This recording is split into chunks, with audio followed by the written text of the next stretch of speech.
Mail box, ശ്രോതാക്കളുടെ പ്രതികരണ പരിപാടി.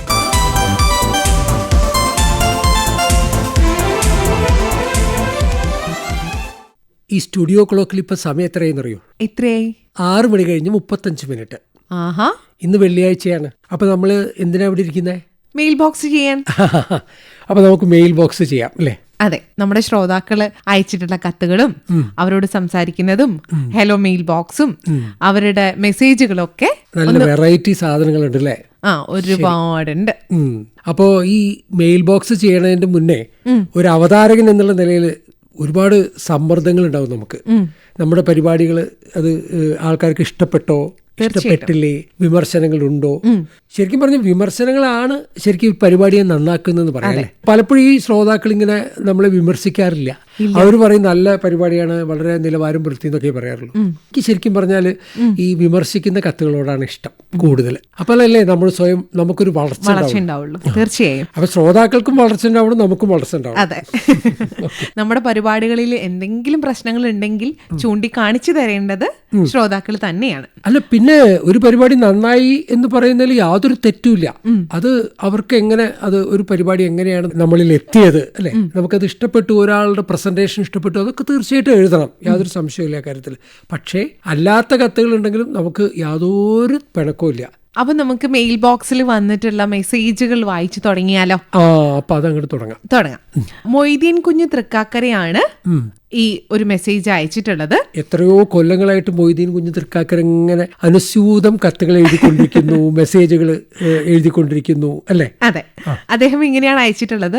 നൈനിറ്റാളിന്റെ മനോഹാരിതയിൽ വിരിഞ്ഞ ബോർഡിംഗ് സ്കൂളിലെ അധ്യാപികയുടെ കഥ പറയുന്ന പുരുഷാധിപത്യത്തിന്റെയും ചൂഷണത്തിന്റെയും കഥ MT വാസുദേവൻ നായരുടെ വ്യത്യസ്ത നോവൽ വിനീത സുമത്തിന്റെ അവതരണത്തിലൂടെ മഞ്ഞ് കേട്ടുകൊണ്ടിരിക്കുന്നു എന്നാണ്. മഞ്ഞിനെ പറ്റിയാണ് പറഞ്ഞിരിക്കുന്നത്. അതെ, ഈ നല്ല ചൂടുള്ള സമയമാണ് ഇപ്പോൾ കോഴിക്കോടും പരിസര പ്രദേശങ്ങളിലൊക്കെ.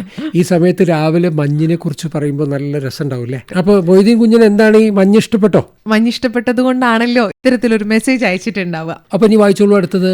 പേര് കൊണ്ട് വ്യത്യസ്തയായിട്ടുള്ള ഒരു ടീച്ചറുണ്ട് നിലമ്പൂരിൽ നിന്ന്, വയലറ്റ് ടീച്ചർ. വയലറ്റ് ടീച്ചർ എന്നാണ് പേര് അല്ലേ? ടീച്ചറുടെ ഒരു മെസ്സേജ് ആണ്. ആകാശവാണിയിൽ ഫെബ്രുവരി 25 അവതരിപ്പിച്ച ശ്രദ്ധ എന്ന പരിപാടി എന്നത്തെയും പോലെ ഏറെ നന്നായിരുന്നു. പ്രത്യേകമായി ആഗോളതലത്തിൽ എല്ലാ മേഖലയിലുമുള്ള ശാസ്ത്രജ്ഞന്മാർ ഒരുപോലെ എതിർക്കുന്ന കടൽ ഖനനമായിരുന്നു പ്രതിപാദ്യ വിഷയം. ചുരുങ്ങിയ സമയത്തിൽ അതിന്റെ ഭീകരാവസ്ഥയും ദയനീയ സ്ഥിതിയും ശ്രോതാക്കളുടെ മുന്നിൽ വരച്ചു കാണിക്കാൻ ആകാശവാണിക്ക് കഴിഞ്ഞു. അഭിനന്ദനങ്ങൾ അതിന്റെ അണിയറ ശില്പികൾക്ക് കൈമാറുന്നു. ടീച്ചർ പറഞ്ഞ മറ്റൊരു കാര്യം കൂടിയുണ്ട്. ശനിയാഴ്ച 7:05 വർത്തമാന വർത്തമാനവും സാമൂഹ്യ ഉന്നമനത്തിന് ഉതകുന്ന രസഗുളികകൾ തന്നെ. നന്ദി എല്ലാ അണിയറ ശില്പികൾക്കും. അത് കുറിക്കൊള്ളുന്നു എന്നറിയുന്നതിൽ സന്തോഷമുണ്ട്. നമുക്ക് ഇനി ഒരു കത്ത് വായിച്ചാലോ? ഇനി കത്താണ് വായിക്കേണ്ടത്. കത്തുകൾ കുറെ ഉണ്ടല്ലോ. ഇതൊരു കാർഡാണല്ലേ? അതെ, ഈ ഒരു കാർഡ് അയച്ചിരിക്കുന്നത് MK രാധാകൃഷ്ണൻ കാക്കൂരാണ്. നല്ല ചെറിയ ചെറിയ അക്ഷരത്തിൽ ഇങ്ങനെ നല്ല വടിവൊത്ത അക്ഷരങ്ങളാണ് അല്ലേ? വളരെ കുഞ്ഞക്ഷരങ്ങൾ, പക്ഷെ കൃത്യമായും വ്യക്തമായും ഓരോ പരിപാടിയെയും അടിവരയിട്ടുകൊണ്ട് അദ്ദേഹം അതെ ഓരോ പരിപാടിയെയും വിലയിരുത്തുന്നുണ്ട്. അദ്ദേഹവും പറഞ്ഞത് കിഞ്ചന വർത്തമാനത്തെ കുറിച്ചാണ് കേട്ടോ. 22-ാം തീയതി ശനിയാഴ്ച രാവിലെ 7:05 കിഞ്ചന വർത്തമാനം കുറിക്കൊണ്ടു. സമൂഹത്തിൽ നടമാടുന്ന പൊയ്മുഖ സമ്പ്രദായങ്ങൾക്കെതിരെയുള്ള ചാട്ടൂളിയായി അത് മാറി. ഒപ്പം 21-ാം തീയതി വെള്ളിയാഴ്ച 7:35 യുവാണിയിൽ പ്രക്ഷേപണം ചെയ്തിട്ടുള്ള അഭിമുഖം, ചിത്രകാരനും ആർട്ട് മേധാവിയുമായിട്ടുള്ള ശ്രീ V ഹരികൃഷ്ണനുമായിട്ട് സുധർമ്മ നടത്തിയ അഭിമുഖം വളരെ നന്നായി എന്നും അദ്ദേഹം പറഞ്ഞിട്ടുണ്ട്. ഒപ്പം നമ്മുടെ രുചിക്കൂട്ടിനെ പറ്റിയും കത്തിൽ പരാമർശമുണ്ട്. അപ്പൊ ഇതൊക്കെ ഇഷ്ടമായി എന്നാണ് പറഞ്ഞിരിക്കുന്നത്. ഇഷ്ടമായി എന്നാണ് പറയുന്നത്. ശരി, രാധാകൃഷ്ണൻ പൊതുവെ അങ്ങനെ പരിപാടികളൊക്കെ വാക്കായിട്ട് ഇങ്ങനെ എഴുതിയിട്ട് അല്ലേ? അതെ, അങ്ങനെ ഒരു വളരെ കൃത്യതയോടെ സൂക്ഷ്മതയോടെ വിലയിരുത്തുന്ന ഒരാളാണ്. ശരി, സന്തോഷം. നമുക്കേ ഇതിനകത്തേക്ക് ഹായ് മെയിൽ ബോക്സിന്റെ ഒരു മെസ്സേജ് വന്നിട്ടുണ്ട്. ആരാണിത്? ചിത്രലേഖ നന്മണ്ട. അപ്പൊ നമുക്ക് തിരിച്ചു വിളിക്കാം. ഓക്കെ, നമുക്ക് തിരിച്ചു വിളിക്കാം.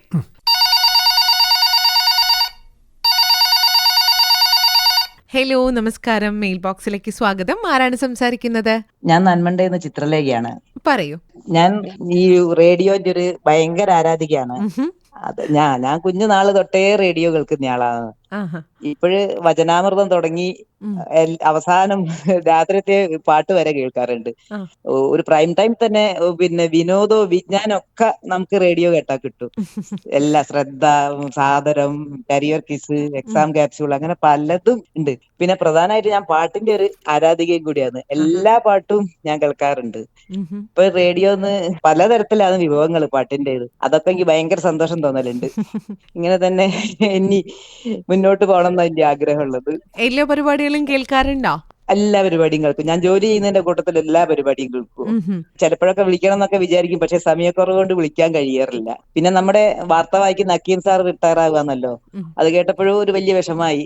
രാവിലെ തന്നെ ഞങ്ങൾക്ക് ലോകത്തിലെ എല്ലാ വിവരവും പറഞ്ഞിരുന്ന് അക്കീം സാർ റിട്ടയർ ആകുമ്പോ ഭയങ്കര സങ്കടമുണ്ട്. ഇത്ര കാലം ഞങ്ങൾക്ക് എല്ലാം കിട്ടിയല്ലോ എന്നുള്ളൊരു അഭിമാനമുണ്ട്. സാറിന്റെ രാവിലെയുള്ള അതാണ് ഞങ്ങളെ ഉണർത്തല്, ലോകത്തിലേക്കുള്ള കണ്ണ് അതാണ്. സന്തോഷം. എല്ലാ ഞാൻ നോക്കും സാധാരണത്തില് നന്നായിട്ട് കേൾക്കാണ്ട്. പിന്നെ കരിയർ കിസ് നല്ല അടിപൊളിയാവുന്നുണ്ട്. പിന്നെ ആരോഗ്യം അമൂല്യം എന്നുള്ളത് എല്ലാം കേൾക്കാറുണ്ട്. പിന്നെ കൂടുതൽ എനിക്ക് ഇഷ്ടം പാട്ടുകളാ. അപ്പൊ പലതരത്തിലാണ് ഗാനങ്ങൾ കേൾക്കുന്നത്. അതാ ഒരു ഭയങ്കര സന്തോഷം. ആഹാ. പണ്ട് നമ്മൾ എവിടെയും കേൾക്കാൻ ആഗ്രഹിച്ച പാട്ട് വിചാരിച്ചാൽ മതി, അപ്പോഴേക്കും അത് റേഡിയോയിൽ എത്തിക്കുള്ളൂ. ഭയങ്കര തോന്നലുണ്ട്. അപ്പോ വിളിച്ചതിൽ സന്തോഷം. ഇനിയും പരിപാടികൾ കേൾക്കുക, ഇനിയും മെയിൽ ബോക്സിലേക്ക് വിളിക്കുക. എന്നും കേൾക്കും. ശരി, സന്തോഷം. തീർച്ചയായും നമ്മുടെ ഒരു വാർത്താ അവതാരകനായിരുന്ന ഹക്കീം കൂട്ടായി ഫെബ്രുവരി 28 ഔദ്യോഗിക ജീവിതത്തിൽ നിന്ന് അല്ലേ, അതെ, അദ്ദേഹം ഇങ്ങനെ പടിയിറങ്ങി. അപ്പോൾ അദ്ദേഹമായിട്ട് നമ്മൾ കൊടുത്തിരുന്ന 1 മണിക്കൂർ പരിപാടി ഉണ്ടായിരുന്നു, പ്രത്യേക പരിപാടി. അദ്ദേഹത്തിന്റെ അനുഭവങ്ങളൊക്കെ പറഞ്ഞിട്ടുള്ള. അതുപോലെ തന്നെ അവരാഗ്രഹിക്കുന്ന പാട്ടുകൾ നമ്മൾ ആകാശവാണി കൂടെ പ്രക്ഷേപണം ചെയ്യുന്നു. അതിലെന്താണ് അറിയോ അനശ്വരിക്ക് പേര് പറയാ? ടെലിപ്പതി എന്നാ പറയാ. ഒരാളുടെ മനസ്സിലുള്ളത് വേറൊരാളത് മനസ്സിലാക്കുന്നു. അപ്പൊ റേഡിയോ അങ്ങനെ ഒരു കഴിവ് കൂടി ഉണ്ടെന്ന് നമ്മൾ ഇപ്പോഴാണ് മനസ്സിലാക്കുന്നത് അല്ലേ.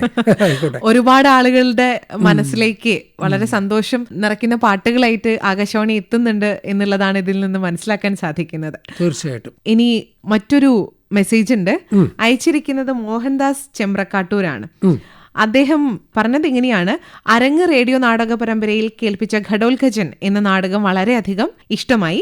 ഓരോ കഥാപാത്രങ്ങളും വളരെ ഗംഭീരമായി. പിന്നെ അദ്ദേഹം ചോദിച്ചിട്ടുണ്ട്, ഫെബ്രുവരി 19 പ്രക്ഷേപണം ചെയ്ത നാടകം പറയാൻ മറന്നത് വളരെ ഇഷ്ടപ്പെട്ടു. ഈ നാടകം പുനഃപ്രക്ഷേപണം ചെയ്യുമോ എന്നാണ്. ഫെബ്രുവരി 19 പ്രക്ഷേപണം ചെയ്ത നാടകം ഇപ്പൊ തന്നെ പുനഃപ്രക്ഷേപണം ചെയ്യാന്ന് പറഞ്ഞാൽ മിനിമം ഒരു 3 മാസമെങ്കിലും കഴിഞ്ഞിട്ട് നമുക്ക് അങ്ങനെ ഒരു കാര്യം ആലോചിക്കാൻ പറ്റും. എന്ത് പറ്റി, അതന്ന് കേൾക്കാൻ പറ്റിയില്ലേ, എന്താണ് കേൾക്കാൻ പറ്റാത്തതുകൊണ്ടാണോ അതോ കൂടുതൽ ഇഷ്ടപ്പെട്ടത് കൊണ്ടാണോ എന്താണെന്ന് അറിഞ്ഞൂടാ അല്ലേ? കൂടുതൽ ഇഷ്ടപ്പെട്ടതുകൊണ്ട് ഒന്നുകൂടെ കേൾക്കാനുള്ള ആഗ്രഹം കൊണ്ടാണ്. അങ്ങനെയായിരിക്കും. ആയിക്കോട്ടെ. എന്തായാലും നമുക്കൊരു ചെറിയ ഒരു ടൈം ഗ്യാപ്പ് വെച്ചിട്ടാണ് എന്ത് പരിപാടികളും പുനഃപ്രക്ഷേപണം ചെയ്യാൻ കഴിയുള്ളൂ. അതേപോലെ മറ്റൊരു കാര്യം കൂടെ പറഞ്ഞിട്ടുണ്ട് കേട്ടോ. പരിപാടി അവതരിപ്പിക്കുന്ന ആളോട് തന്നെയാണ് പറയുന്നത്. ദീപസ്തംഭം മഹാശ്ചര്യം നല്ല രസമാവുന്നുണ്ട്. അതേപോലെ ശ്രദ്ധ, സസ്നേഹം, സ്വാഭിമാനം, സാഹിത്യനഗരം എല്ലാം നല്ല പരിപാടികളാണ്. കഥാനേരം എനിക്ക് ഏറെ ഇഷ്ടമാണ്. കാരണം അത് പ്രീത ചേച്ചിയുടെ ശബ്ദത്തിൽ കേൾക്കുമ്പോൾ ആ പഴയ കാലം ഓർമ്മ വരും. ആകാശവാണിക്കും അവതാരകർക്കും അഭിനന്ദനങ്ങൾ അറിയിക്കുന്നു. മോഹൻദാസ് ചെമ്പ്രക്കാട്ടൂർ ഇതേപോലെ എല്ലാ പരിപാടികളും ഇഷ്ടമായി എന്നാ പറഞ്ഞിരിക്കുന്നത്. അപ്പൊ നമുക്ക് നല്ല സന്തോഷം തോന്നുന്നുണ്ടാവും. അതെ. ഇനി നമുക്കൊരു വോയിസ് നോട്ട് കേൾക്കാം അല്ലേ? അയച്ചിരിക്കുന്നത് ഉമ്മി അബ്ദുള്ളയാണ്. ഉമ്മി അബ്ദുള്ള എന്ന് പറഞ്ഞാൽ ശ്രോതാക്കൾക്ക് അറിയും എന്ന് വിചാരിക്കുന്നു. ഒരുപാട് പാചക ഗ്രന്ഥങ്ങളൊക്കെ എഴുതിയിട്ടുള്ള ഉമ്മി അബ്ദുള്ളയാണ്. എല്ലാവർക്കും നമസ്കാരം.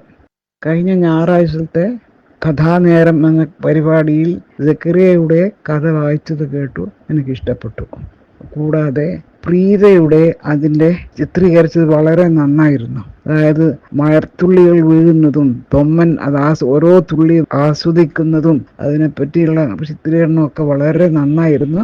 മാത്രമല്ല അത് കേട്ടപ്പോൾ ഞാനും ആ മഴയിൽ അങ്ങ് ലയിച്ചു പോയി. ആ മഴത്തുള്ളികൾ വീഴുന്നത് കേട്ട് ഇങ്ങനെ അങ്ങ് ലയിച്ചു പോയതുപോലെ തോന്നി. നല്ലോണം ഇഷ്ടപ്പെട്ടു. അത് ഈ ലീനയുടെ രുചിക്കൂട്ട് എന്ന പരിപാടി ലീന വളരെ നന്നായിട്ട് തന്നെ അവതരിപ്പിക്കുന്നുണ്ട്. പക്ഷെ ഒരു കാര്യമുണ്ട്, അതിൽ ലീനക്ക് സമയം അധികം കൊടുക്കാത്തത് കൊണ്ട് കേൾക്കുന്ന ആളുകൾക്ക് ശരിക്കും അങ്ങോട്ട് ഫോളോ ചെയ്ത് പരീക്ഷിക്കുവാൻ കഴിയുന്നില്ല.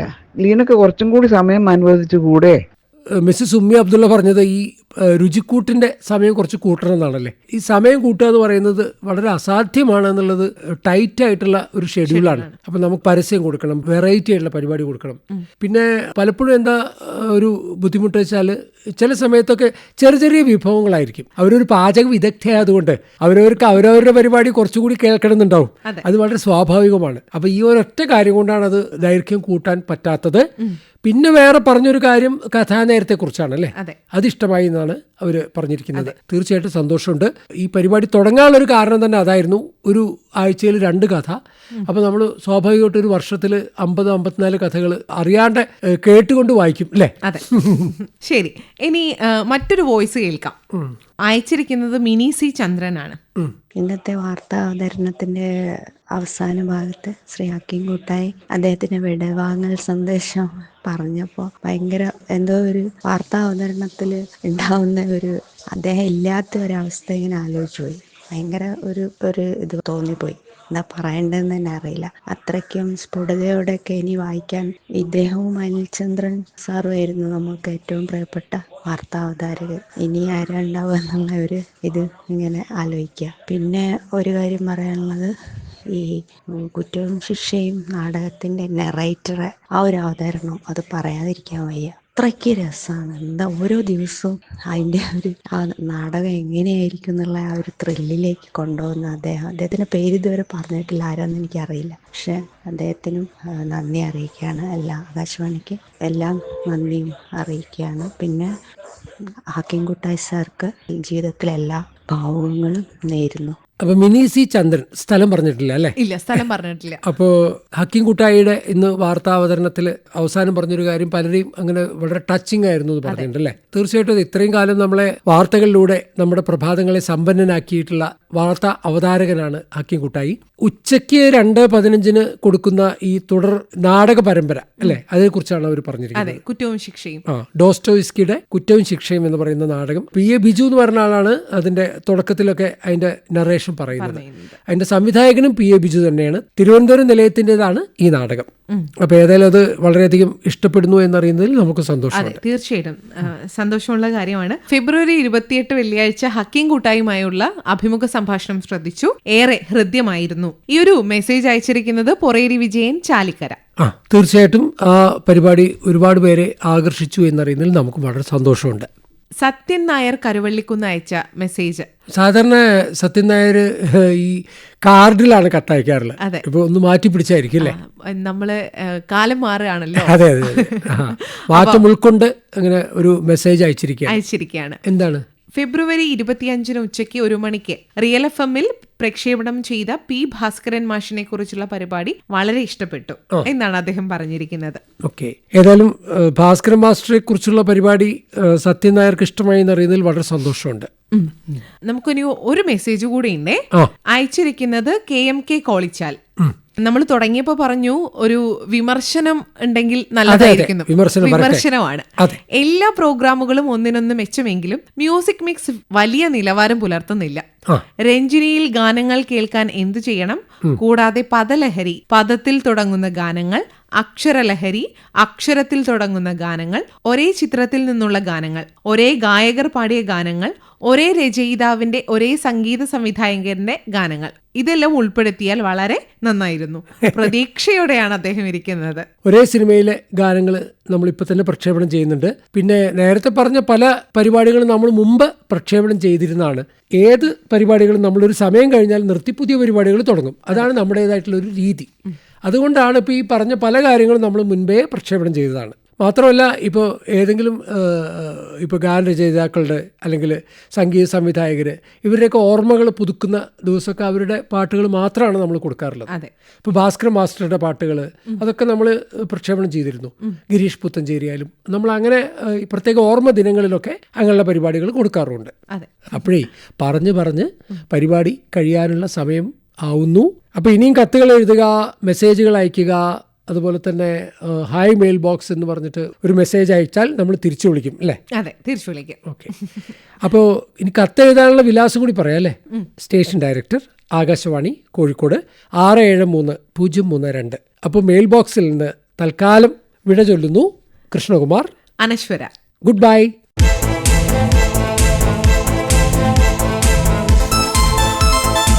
മെയിൽ ബോക്സ് ശ്രോതാക്കളുടെ പ്രതികരണ പരിപാടി.